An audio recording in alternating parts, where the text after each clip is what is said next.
Hey guys, welcome to my channel. If you enjoy watching and want more, go ahead and subscribe. I keep things simple, helpful, and easy to understand. Let's jump in.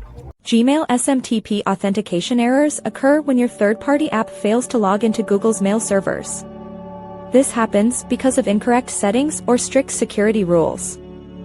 First, check your basic server details. The host should be smtp.gmail.com. Use port 465 for SSL or port 587 for TLS. Your username must be your full email address including the gmail.com part. If these settings are correct but you still see errors, the issue is likely your password.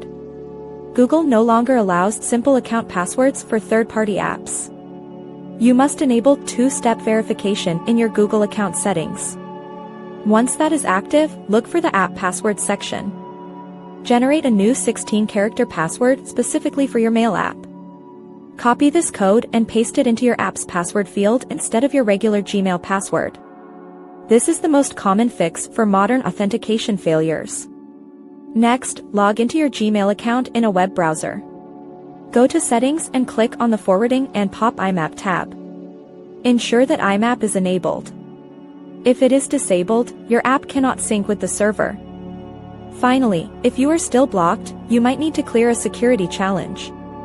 Visit the Google Display Unlock CAPTCHA page and click Continue.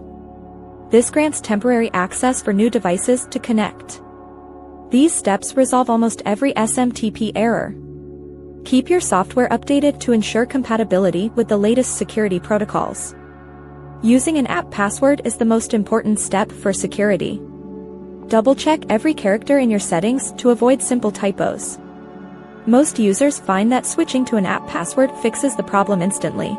Thanks so much for watching. If you liked the video, tap the thumbs up, hit subscribe, and ring the bell so you don't miss anything new. See you next time.